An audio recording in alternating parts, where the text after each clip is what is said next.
Bună, dragii mei, bine ați venit, bine ați revenit la previziunile voastre pentru energia lunii iulie. Acestea se aplică tuturor celor care au soarele, luna și ascendentul în leu. Să vedem așadar ce mesaje noi ne apar în luna iulie. Primul eveniment astrologic de care vom avea toți parte este pe 3 iulie, când se va petrece luna plină în Capricorn, în casa voastră a 6-a. Voi aveți soarele în acest moment în casa a 12, în casa subconștientului, a începutului, a pântecului mamei, a izolării, dar și a intuiției, a conexiunii cu divinitatea. De acolo soarele vă luminează această lună plină. În Capricorn, care este un semn impunător, dorește respect și precizie în toate lucrurile pe care le face. Casa 6-a este casa care ține echilibrul dintre casă și serviciu. Casa în serviciul celorlalți. Casa animalelor de companie mici, casa colegilor, a serviciului, a rutinei zilnice și a sănătății. O lună plină vine, după cum știm, cu finalitate, cu o concluzie, cu un deznodământ. Ceva iese la suprafață sau ceva trebuie să iasă la suprafață. În zona serviciului vostru, dacă sunteți angajați. În acest context, trebuie să schimbați ceva în rutina voastră, în modul vostru de a lucra sau în cât timp petreceți la serviciu versus cât stați acasă.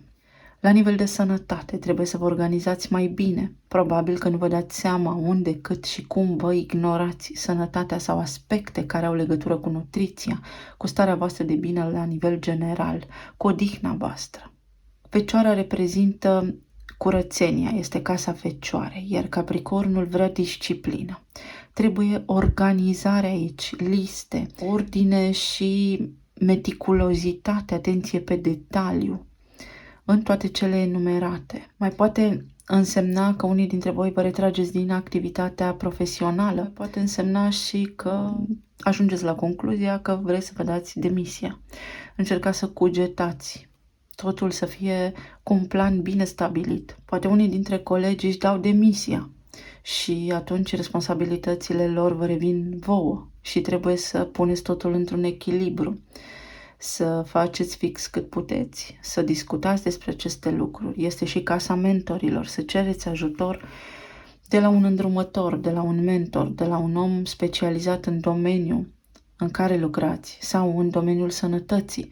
S-ar putea să fie nevoie să mergeți la medic, să nu mai puteți amâna nevoia de a merge la medic, nevoia de a face niște analize pentru a exclude anumite provocări. Pe 10 iulie, Marte, planeta acțiunii, se mută din casa 1 în casa 2, în Fecioară, în casa banilor, a valorilor, a bunurilor materiale, a proprietăților, a emoțiilor, a lucrurilor pe care puneți voi valoare. Fecioara este, după cum spuneam, un semn foarte disciplinat și organizat.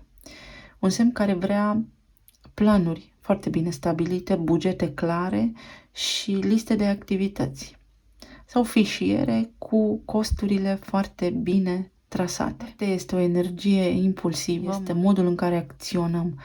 Iar Fecioara, după cum am spus, este concentrată, meticuloasă, calculată. Acum puteți să vă organizați bugetul, să faceți planuri pentru viitor. Ce trebuie să faceți pentru a avea mai mulți bani? Ce puteți face în plus sau ce sunteți dispus să faceți pentru a câștiga mai mult? De asemenea, aici Fecioara mai poate însemna și pământ. Evident, puteți achiziționa pământuri sau ceva legat de pământ, de casă, de proprietăți, să apară acum în discuție. Pe 17 iulie are loc luna nouă în Rac, în casa a 12-a, acolo unde se află soarele pentru moment. Noi intenții de reconectare la natura noastră divină, reconectarea cu divinitatea, noi intenții de lucru cu sinele, noi intenții de descoperire a traumelor transgeneraționale, noi intenții de a ieși din izolare, noi intenții de a fi văzuți.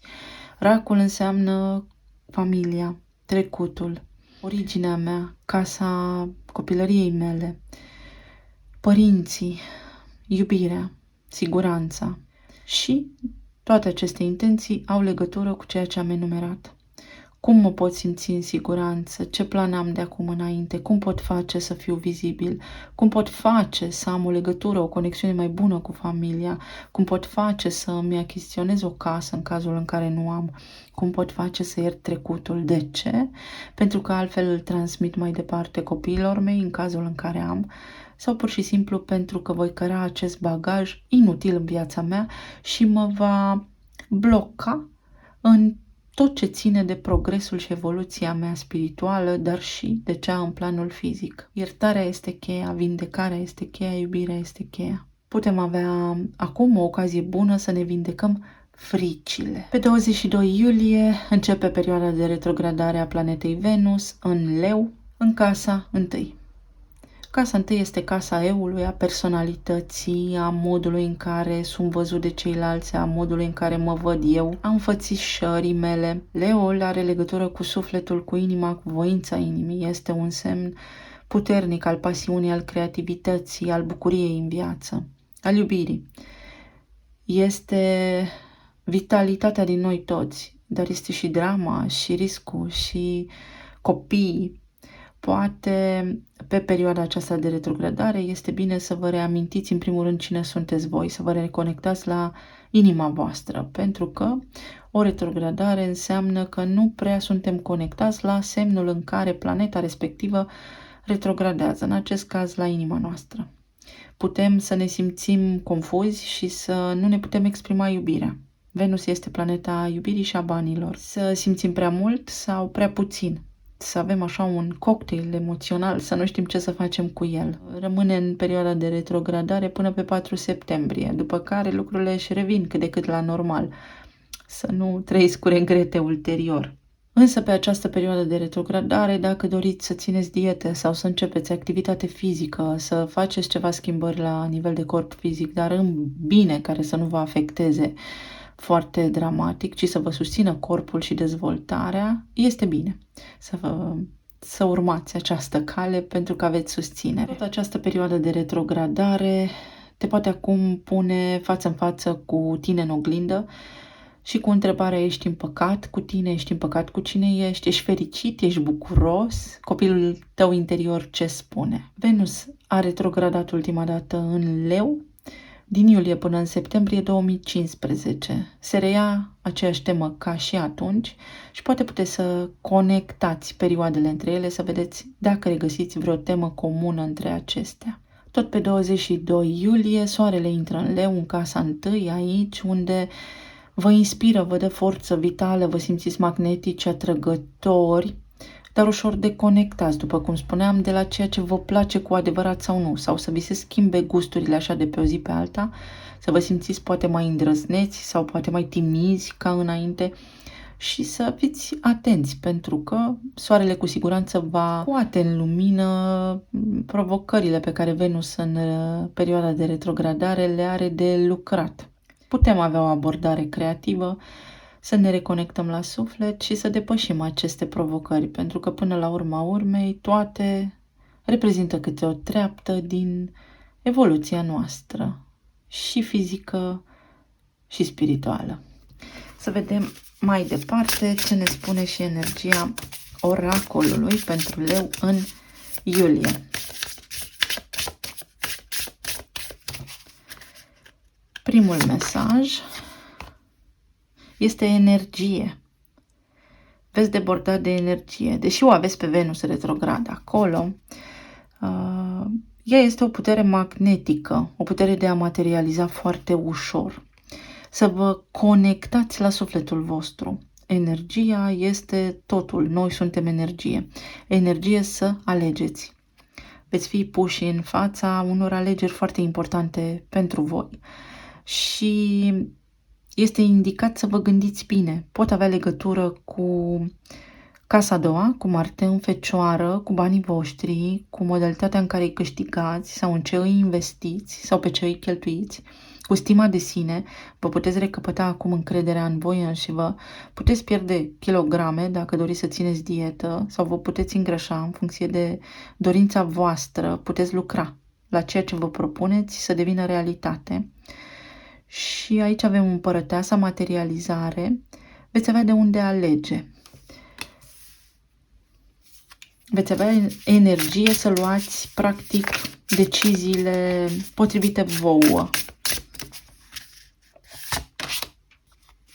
Potențial nelimitat, împăratul și împărăteasa, numărul 7, să mergeți către ceea ce vă doriți. Este o lună foarte bună pentru voi, la mulți ani, cu mult drag, să fiți sănătoși și iubiți. Faetonul, mergeți către direcția potrivită vouă. Iată, către direcția potrivită vouă, posibilități, aveți multiple posibilități și energie să faceți absolut orice. Alegerile sunt aici în discuție, ceea ce alegeți să materializați este important în această lună, pentru că forță veți avea. 31, din nou, ne apare împăratul, trebuie să vă stăpâniți emoțiile, pentru că sunteți puțin deconectați de la suflet și puterea interioară cumva, să vă simțiți mai emotivi sau poate prea puternici. Să aveți grijă să păstrați un echilibru sănătos acolo. Împărăteasa, materializați și bani pe care acum îi puteți pune deoparte sau puteți vă faceți așa ordine în viață la nivel financiar. Și magicianul, începuturi, forță, manifestare. Alții dintre voi să plecați, să vă relocați. Iată, un gând care până acum era imposibil devine posibil. Despre ce vorbește energia aici? Ce vrei cu adevărat? Iată, Venus retrograd, incredibil în casa întâi. Cine ești tu cu adevărat și ce vrei tu cu adevărat? Care este bucuria vieții tale? Ce-ți dorești, ce iubești pe lumea asta? Deci avem numărul 27, înalta preoteasă și faetonul. Pentru că toată cunoașterea este în tine. Te cunoști cu adevărat, ai energie să primești ceea ce-ți dorești. Dar ce-ți dorești cu adevărat? Ce-ți dorești cu adevărat? Poți materializa, dar dacă nu ești sincer cu tine, ajungi la răscruce de drumuri sau în zid și nu poți avansa. Potențialul cu ce are legătură? Cu validarea exterioară, incredibil cum sunt cărțile. Venus retrograd în Leu. Dacă ați avut parte de provocări în ultima perioadă, s-ar putea ca voi să fie ajuns să vă întrebați, dar cu ce am fost eu de vină? Sau de ce sunt eu pus pe locul 2? Sau poate cu ce este XY mai bun ca mine? Și am nevoie de validare exterioară ca să mă simt mai bine. În perioada de retrogradare, iată cum ne întoarcem la suflet, introspecție și ne validăm singuri, pentru că de fapt asta trebuie să facem. În exterior, cine ne vede prin proiecția proprie, prin percepția și experiența proprie de viață, nu așa cum suntem noi cu adevărat. Ce posibilități apar aici? Leul, incredibil. Serenitate, liniște, fioroasă, deci calm. Este o lună a calmului. 8, puterea să vă stăpâniți emoțiile. Dragii mei, pentru voi luna iulie vă spune, practic, să vă stăpâniți emoțiile, pentru că puteți lua niște decizii foarte radicale acum pe care ulterior să le regretați sau să vă dați seama ce vreți, ce iubiți cu adevărat, pentru că s-ar putea așa să știți doar pe jumătate adevărul sau să acceptați un adevăr doar pe jumătate sau doar versiunea voastră dintr-o poveste care implică mai mulți oameni. Foarte interesante mesajele. Să vedem ce ne spune și tarotul.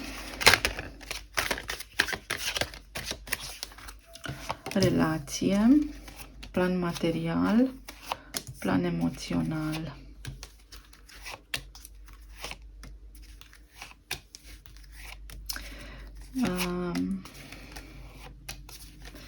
Îmi vine în minte acum, realmente, Harry Potter. Poate sună ciudat.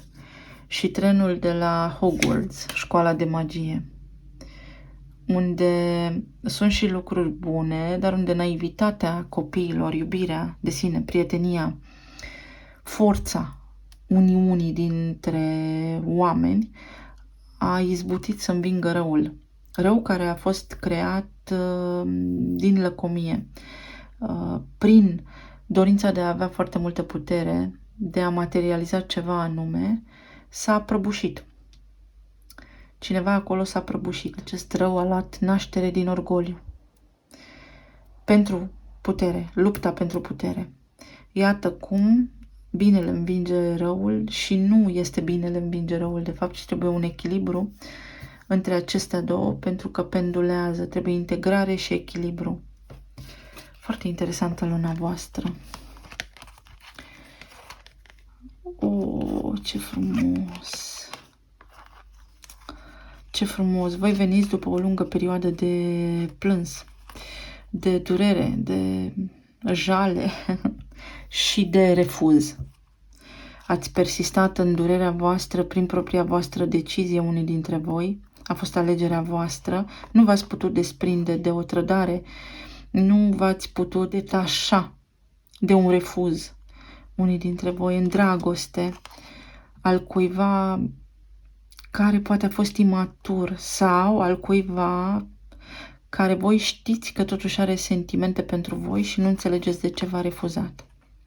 Alții dintre voi ajungeți la această acceptare și vă reveniți, vă conectați la suflet pentru că stați față în față cu persoana voastră dragă, cu persoana la care vă gândiți voi acum, sau această materializare, dorința voastră, este pentru că vă doriți ca această persoană să stea față în față cu voi sau cel puțin să discute, pentru că nu discutați. Să aveți grijă să nu vă împingeți toată energia către persoana aceasta, pentru că intrați în 5 de cupe.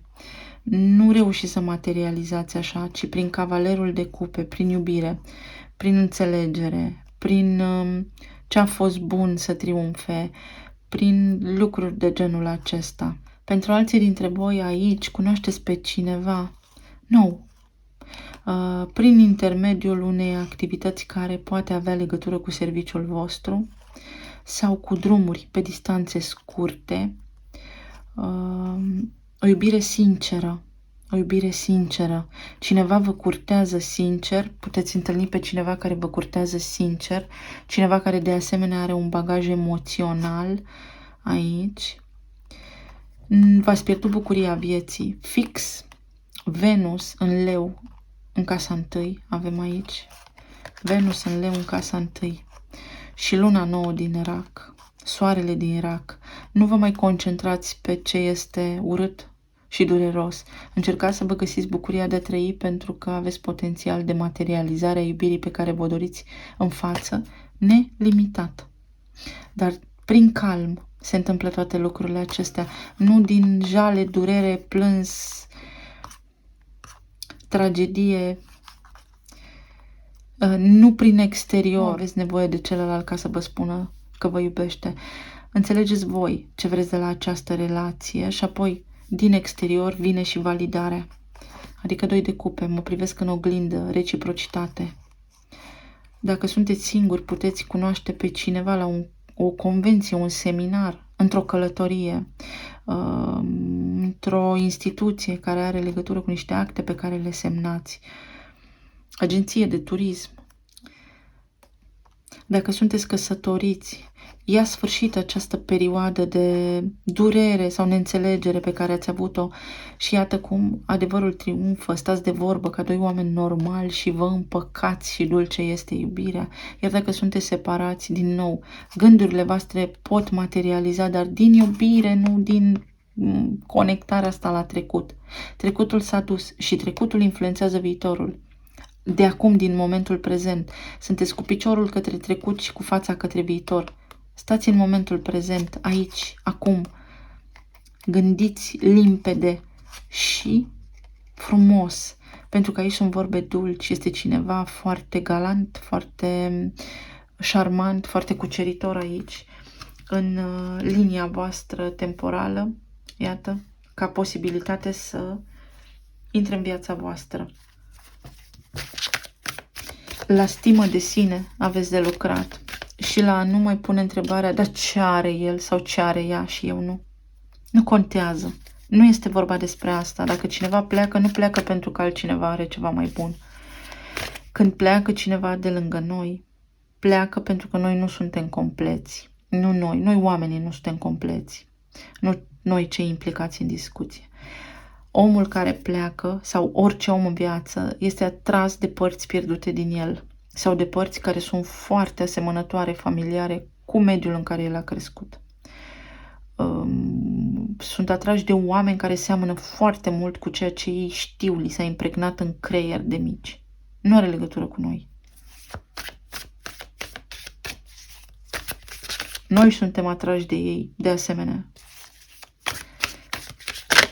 prin același procedeu, în aceeași formă. 3 de spade are diavolul. Stați într-o energie toxică prin propria voastră alegere. Eliberați-vă de această energie toxică pentru că vă păcăliți singuri. Durerea aceasta pe care o resimțiți aici, v-ați făcut frații cu durerea, v-ați obișnuit cu ea. Lăsați-o să plece. Dați drumul, treceți peste, faceți un pas, urcați o scară, săriți, dansați, faceți ceva să ieșiți din starea aceasta. Ați rămas blocați într-o energie toxică din trecut care trebuie curățată și aveți luna plină în Capricorn, acceptă, respectă-te, și luna nouă în casa 12-a. Iartă trecutul, înțelege trecutul, ce s-a petrecut acolo. 5 de cupe are regina de cupe, iubirea. Da, dar este o iubire toxică. Este o iubire poate manipulatoare care a fost aici. Ceva s-a întâmplat toxic. Regretați o iubire, dar o iubire care s-a transformat în ceva toxic. Spânzuratul peste asul de spade și acest lucru v-a blocat. Dar v-a blocat pentru că spânzuratul este luminare, capăt o nouă perspectivă și asul de spade este același lucru, luminare, epifanie, conștientizare spirituală, înălțare în vibrație. Și spânzuratul spune, închizi un ciclu, trebuie să termini cu asta, ok. Și dacă iubești și dacă nu iubești, trebuie să-ți dai seama ce faci, că te menții singur într-o stare și într-o vibrație de unde nu ai ce să faci, te duci în zid. Schimbă-ți punctul de vedere, schimbă-ți percepția, modul de a fi, modul de a gândi. Pentru 2 de cupe avem magicianul, posibilități. Dar dacă se materializează acum o întâlnire, voi luptați împotriva curentului. Da, știu că buturuga mică răstoarnă carul mare, dar în egală măsură s-ar putea să fie mai multe buturuși de astea mici și să nu aduceți nimic bun, să nu ajungeți nici când la destinație. Magicianul spune că aveți posibilități. Magicianul din nou manipulează, dar magicianul manifestă și comunicarea aceasta. Sunteți plecați, înconjurați lumea, evoluați. Aici lumea mai înseamnă și un ciclu organic, ceva s-a terminat și trebuie să accepti acest lucru, pentru că este în viața ta acest context, pentru că tu să te întrebi ce vrei cu adevărat, care e bucuria ta, ce vrei tu în lumea asta, ce-ți place ție.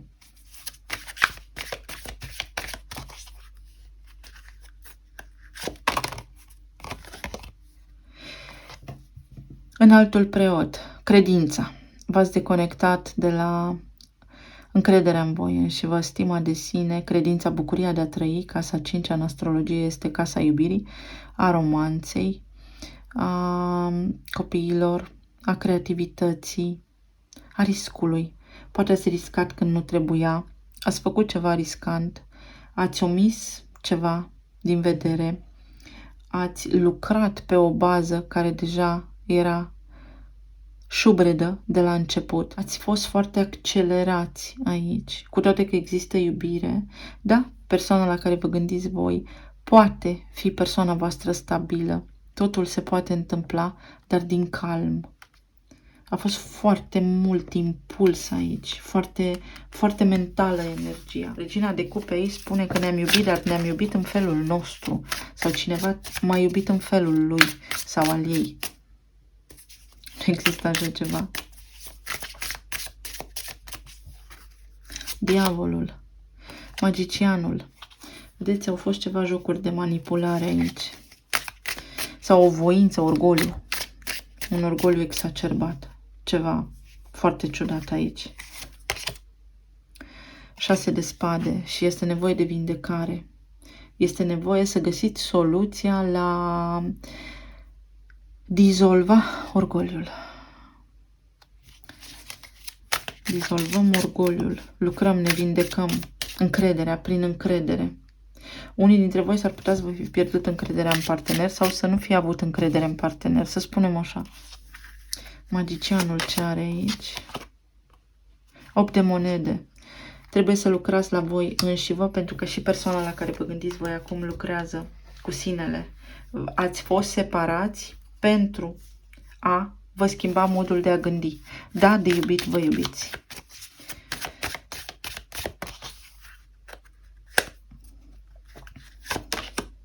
Unicornul.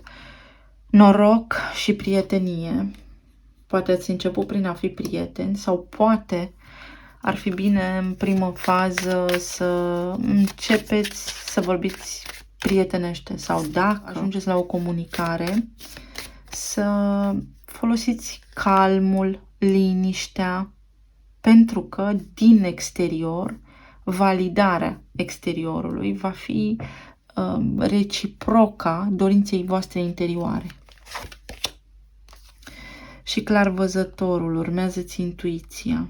Aveți de lucrat cu luna nouă din casa 12 și cu soarele care vă stă până pe 22 în casa 12.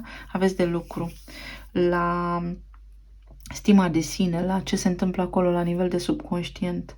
Pentru că după ce înțelegeți toate lucrurile acestea, ce vreți cu adevărat, vi se schimbă norocul. Vântul schimbării este aici. Mai luăm o carte.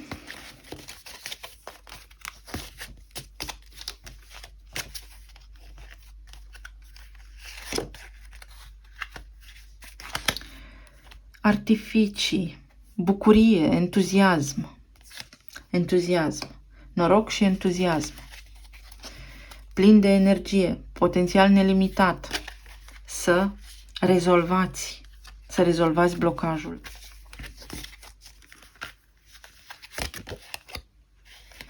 Potcoava, noroc. Noroc în lucrurile pe care doriți să le faceți, dar am spus cum. Departe, pe planul material, 2 de bâte, 4 de monede, 9 de spade și înaltul preot. Faceți planuri, analizați. Sunteți prea obosiți să luați o decizie.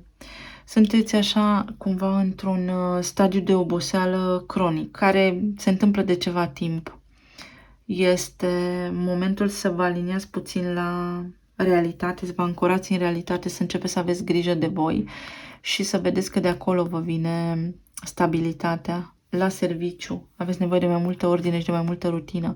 Lucrați prea mult pe puțin sau poate vreți să promovați, aveți un plan de evoluție, spuneți că lucrați acum, că poate sunteți tineri, faceți un sacrificiu, dar pe termen lung sacrificiul acela vă doboară. Înaltul preot poate fi și medic, reprezintă o instituție. Soarele în casa 12 reprezintă instituții, spitale. Luna plină în Capricorn în casa 6 reprezintă spitale. Deci evitați aceste lucruri. Surmenaj, exces de oboseală, lipsă de somn. Pentru că vă gândiți la cum să reușiți, aveți un plan, lucrați foarte mult, parcă sunteți workaholici, dependenți de munca voastră. Alții dintre voi vreți o schimbare și analizați opțiunile pe care le aveți. Aveți foarte multe opțiuni, foarte multe posibilități. Nu mai înlăturați stresul, trebuie să știți ce vreți. Nu vine să bată șansa la ușă. Noi mergem după șansă. 8 de cupe. Lăsați deoparte, detașați-vă de această stare de anxietate. Poate fi insomnie aici. Am atât de mult de lucru încât nu mai pot să dorm. Lăsați deoparte și porniți către lucrurile pe care le doriți. Vedeți? Către 9 de cupe. Regina de spade. spuneți ce vă doriți, minte limpede, minte odihnită, claritate. Poate aveți de-a face cu cineva care nu spune cu claritate ce se întâmplă aici la serviciu sau aveți foarte multă ambiguitate, foarte multă confuzie în jur, nu știți exact ce să faceți. Să intrați în energia reginei de spade care știe ce să facă, este lucidă. În primul rând, odihnă. Odihnă și să articulați, să vă purtați de grijă puțin. 2 de monede, pentru că veți avea de unde alege ceva nou. Curaj trebuie să aveți și energie. Voi nu mai aveți energie, simt o apatie aici foarte puternică, foarte puternică. Nu vreți să dați drumul la ceva. Iar înaltul preot spune, ai parte de stabilitate, nu te teme, îndepărtează-te de gândurile tale pentru că te sabotezi singur, ai mereu de unde alege, ești pe mâini bune, ai inteligența necesară, ai aptitudinile necesare să faci ce-ți dorești, ai mereu aici începuturi creative, ai șansa, organizează-ți mintea. Mercur este guvernatorul Fecioarei și Marte a intrat în casa a doua în Fecioară, în casa banilor. Marte, organizează-ți mintea și ăsta e Mercur, Gemeni. Ce faci acum? Hai, ridică-te de aici. Pe plan emoțional, 9 de cupe și iată, aflați ce vă doriți. Roata, un început, împărăteasa, plin de iubire. 7 de bâte, vă săturați de așteptare, v-ați săturat să luptați.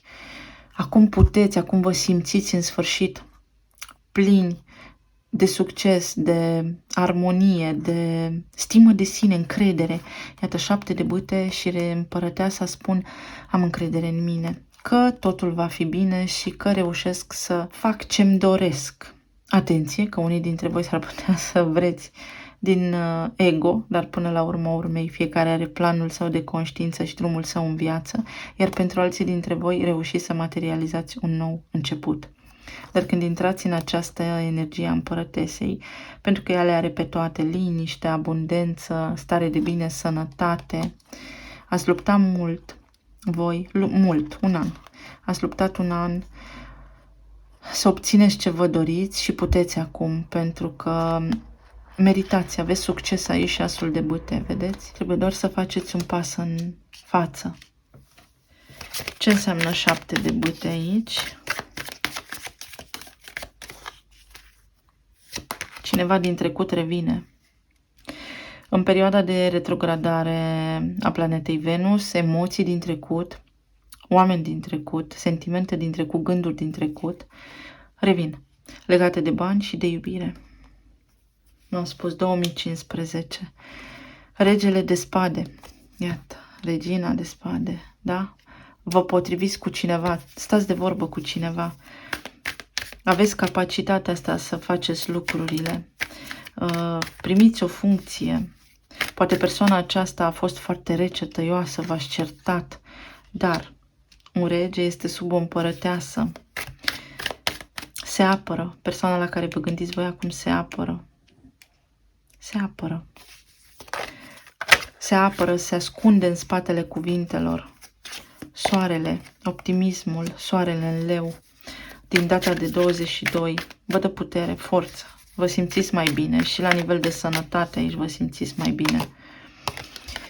Înaltul preot, puteți să vă reconstruiți viața, fie că vorbim despre revenirea cuiva din trecut, fie că vorbim despre cineva nou, fie că voi singuri vă repuneți în funcțiune, vă surâde norocul, o dorință, mergeți către schimbarea pe care vă doriți și se petrece aici o schimbare pentru că sunteți foarte lucizi, coerenți și știți că trebuie să faceți o schimbare pe termen lung. Talismanele.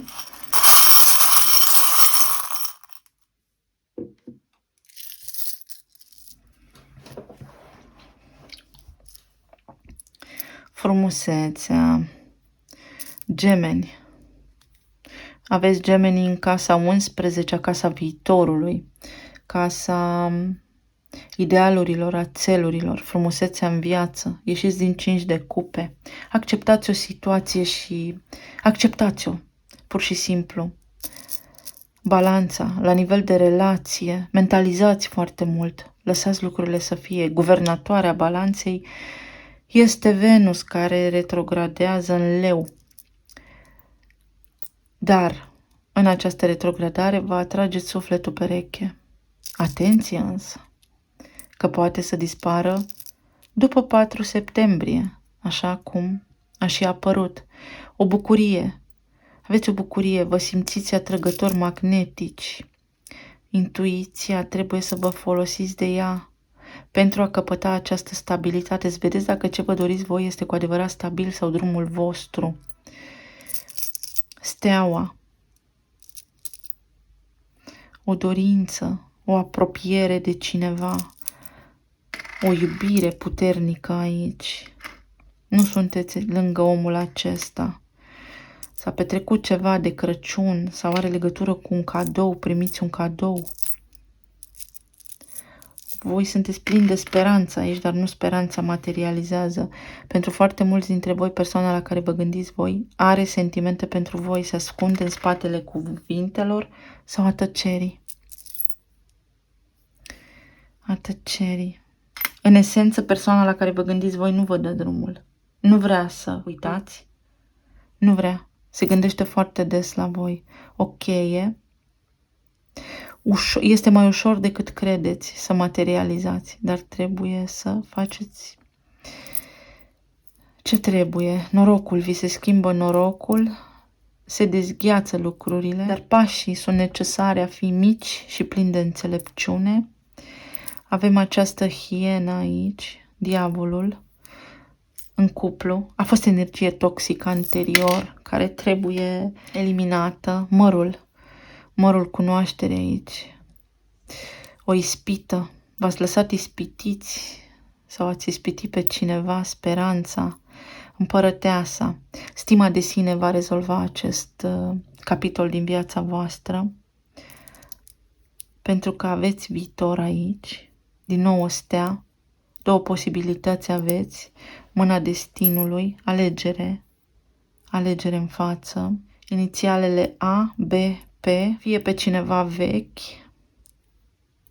fie pe cineva nou. La nivel de sănătate, să fiți cu băgare de seamă la sânge, la coagulare, la analize. Dacă trebuie să mergeți la medic, mergeți. Încetiniți puțin ritmul, lucrați prea mult unii dintre voi. Mai avem și I. 2. V-am spus 2 posibilități aveți în relație. Semn de foc, semn de aer, poate fi aici. Îl aveți pe Pi. Și Pi este un virus. Ați avut un virus în percepție, niște așteptări în relație care nu au ajuns la materializare. Lucrurile nu s-au întâmplat cum vă doreați voi, deși vă iubeați. Și ați ajuns la multă critică unii dintre voi. Sau au intervenit alte persoane. Și acest lucru a cauzat acea suferință. Dar cu omul la care vă gândiți voi, aveți un drum. De asemenea, inteligența artificială aveți aici. Ceva n-a fost organic. Ceva n-a fost organic. Trebuie reparat, trebuie revizuit, trebuie alchimizat.